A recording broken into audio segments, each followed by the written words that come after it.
Hello, property investors, and welcome back for another session on our facilities management utility. Excuse me. So today our topic is around driveways, around paving, and I think it's seems to be an obvious one or an obvious topic, but I think there's some learnings that we can share in this space, and I'll quickly dive into it. So on the high level, when we think of driveways, we often think of a tarred driveway, but there is the possibility of doing either a concrete driveway or a paved driveway. And that goes the same with patio areas, parking areas, that sort of thing. So I think today we're going to focus on driveways, focus on parking areas, focus on those surfaces and what makes a lot of sense. And I think that, as I say, the common one that we used to is being a tar driveway. And it is something very beautiful about like a nice crisp black, fresh tar driveway. If you've got kids who are learning how to bicycle or anything, that like the tar being a lot smoother is a nice surface for them. Kids who like to skateboard, they prefer tar. And I think so that's like probably the main benefit of tar is it's a uniform surface, it's smooth. Tar is very flexible, so it does take a little bit more sort of abuse than any of the other paving options. And being abuse, I mean from a perspective of weight, because with it being flexible, it will sort of absorb the extra weight and then bounce back if the sub layers are done correctly. And I think I'll touch on the sub layers as well. When we talk about sub layers, I think when you're doing a driveway on a property and you're involved in that renovation process, I think it's very important that you discuss with your builder what sub layers they're going to put into place, because they can't just go there, strip off grass and put tar onto the bare earth, because you're going to have failure in that tar. So they have to dig out quite a bit. They need to do some preparation to the base. They should be paying attention to what kind of soil is on the property. So if it's a very clayey soil, they need to take some precautions around that. And then if it's a bit more of like a sandy soil that gets muddy, that there's a lot more flex in it. So like your sand's closer to the beach has a lot more like a beach sandy, dune sandy feel to it. They need to address that in a specific way. So I think that's where it's important. Use a local contractor, a reputed contractor. And my advice is there's a lot of guys who will specifically do tar driveways all day, every day. And I really believe those guys have honed their skills perfectly. So it's best to go to them instead of going to a builder who's a bit of a jack of all trades and they can add on a driveway as one of their products. I really recommend going to, if you're going to do tar driveways, go to a tar driveway company. Those guys who do it all day, every day, because they're going to know what to look for on your property. So when it comes to the substrate, they're going to dig out a little bit. They're going to then address what the existing soil is like. They're going to address drainage on that section, because you don't want to have washouts under the driveway. And then they're going to put fillers in. So generally what they'll do is put a more coarse sand in, and then they will do like a crusher, which is a G5, depending on what they require. So the G5 or G7 means the size of the stone mixed in with a crusher dust as such.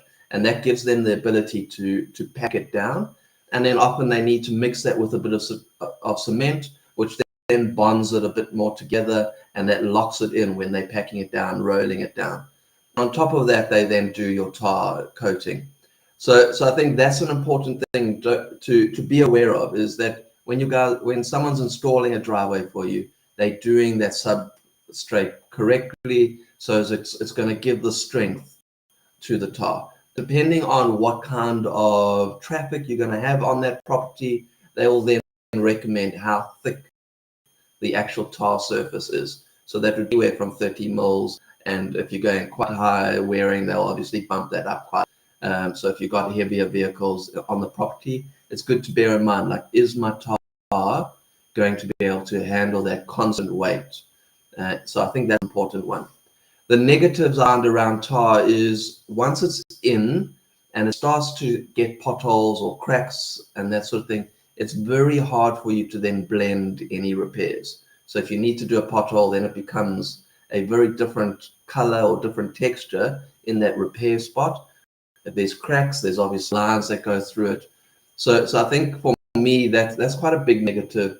If you're going to trench across your tar driveway in the future to run any services like putting in new water pipes, new electricity cables or anything, and you have to cut through your driveway, you then have that different mark. There is a way that your tar guys can treat that, and what they can do is they can do a slurry coat. So they do almost like a watered down version of the tar, and they can spread that over the top of your tar, and that soaks in, and then after it's dried, it gives a very black, fresh look to it. And I think it's a solution, but a lot of people don't really enjoy that finish as much as a fresh tar finish is. So it's weighing that up. But that is something, if you're doing a renovation or a flip tee and you've got a driveway that needs some TLC, you can do the pothole repairs, repair any crack sections, and then get a slurry topping done. And once that goes black, it looks super fresh.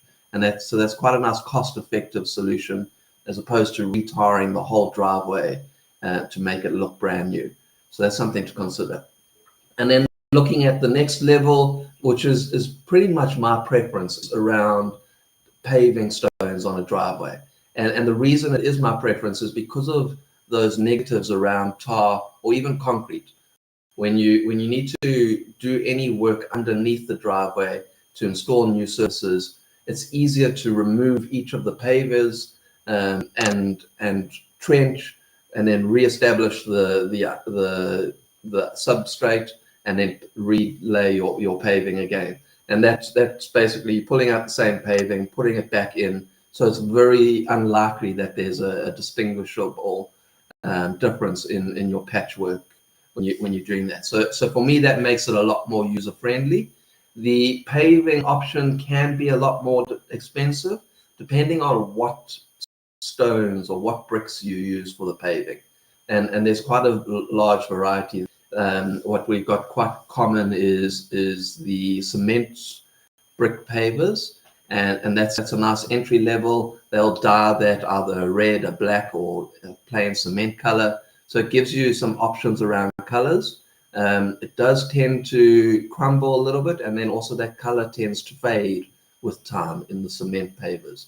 But it's a durable option. And then on top of that, or as alternative, you've got the option of clay brick pavers, and basically that's the same as sort of like your clay bricks that you see on the wall. It's a very common option. The benefit of clay brick pavers is that clay color is all the way through the brick, so there's no fading as a result of UV fading on those pavers. So they keep their color quite well, and they they tend to be a lot more durable from a perspective as they don't crumble like your cement bricks might do after a while. The clay bricks will normally crack because they've got less forgive in them. They don't flex as much, and they would tend to crack, but they don't crack in a way that they start to crumble. So it's a lot more forgiving in that perspective. So I really do feel that brick paving is one of the best ways to go because of that forgiveness that they have as far as the ability to patch it and remove bricks when they need to be removed. If you've got sagging sections in your driveway, they can remove those bricks, they can re-establish the substrate, and then put those bricks in, pack them nicely, and you're able to recover quite quickly as far as any repairs need to be done. What's also nice about paving is it moves, it flexes, there's individual bricks that are shifting and moving, and in that situation, you're not having cracks that you experience from concrete or with tar, where a section will crack. And unfortunately, when concrete or tar driveways crack, you've got to basically fill those cracks, and it starts over time to look very nasty. So as opposed to bricks, they will shift individually and then resettle quite nicely. And if they do end up sort of concaving in sections where there's been too much traffic, you can pull those ones up, re-establish the substrate, and potentially improve the substrate if you realize that you need a bit of a stronger base to your driveway. You can do that and then reuse those same bricks. So I think that's a nice benefit on paving. And I think also that there's the ability for you to use second-hand paving stones, so you get some savings from that perspective, as opposed to with tar, you can't use second-hand, you can't reuse it. It's a once-off. And the tar tends to have like a 15-year life cycle, whereas your bricks, I see it getting a lot more life cycle out of that. I mentioned concrete, so concrete is a popular option as well. Something to bear in mind again is obviously the substrate preparation, and then what kind of traffic on the driveway you're expecting. So for me, if you're going to have heavy traffic, consult an engineer to say, listen, this is my expected traffic on this property. I'm expecting bigger vehicles, and can you give me the right criteria for the driveway to be able to handle this traffic? And they'll then instruct and give you a scope that makes sense for that situation, whether it's a thicker concrete, whether it's a specific steel reinforcing that needs to go into it in certain areas. They can then guide you to make sure you're putting in the right product to handle what you're going to use it for. Bearing in mind with concrete is it does expand, and with expanding and contracting in hot and cold weather, it then ends up cracking quite easily. So it's very important that your contractor installs movement joints between sections of the paving. The general rule of thumb there is about like every 3 meters, width-wise, length-wise, you put in a movement joint, and that gives that space for the concrete to basically expand where it needs to. You'll have some sections that might be in shade, so those sections aren't expanding, and sections that are in sunlight, and they obviously move at different sort of degrees in those different temperatures. So the driveway that's in the sunlight will expand and get bigger, whereas your driveway that's in the shade will stay the same size. So those sections are pushing and pulling on each other, and that's what tends to cause those cracks. So movement joint super important. And then you have the same problem with concrete, where if you need to put surfaces in, you have to cut through it, and it ends up being a patchwork repair on top of that. And I think what's very important for people to know on concrete is that it's got a curing time that you need to pay attention to. So it will dry after 24 hours, and it will be very dry. You can walk on it. It's very firm, but it's good to bear in mind that it hasn't fully cured until 28 days later. And what that means is it's stopped bonding, it's stopped flexing, it's stopped heating as much, and it's cured, so it's set. Only after 28 days should you load that concrete. And what that means is you should keep traffic off of that concrete until it's fully cured. Otherwise, you're going to make that concrete a little bit more brittle, going to create small cracks in it, and over time, that's where you're going to have the failures that you don't want on the driveway. So I think it's good to bear that in mind. Concrete isn't a quick solution. If you've got time, then it's a good solution, and it needs to be done properly. And then another one that I quite favor is just doing a gravel driveway. It's very cost effective. And the way that I suggest people doing that is doing it as if you're preparing the subgrade for a paved driveway. So for the same preparation that goes into doing your tarred driveway, you would do that preparation and then stop just before putting your tar on. So what that means is you're basically compacting, you're putting in the different substrates, and then if you've got a specific gravel color that you're using, you can top it off with that. But it's very important to do that preparation work, because if down the line you decide to change your mind or to upgrade that driveway, then it's quite nice and easy for you to just skim off a bit of the loose gravel and recompact it, re-establish that substrate, and just do a tar layer on top of that. And I think that's quite a nice option. So you can almost do a gravel or a tar driveway in phases. So your first phase is to do it as a gravel driveway, and then your second phase, a couple of years later, when you've budgeted for it, do your nice crisp driveway.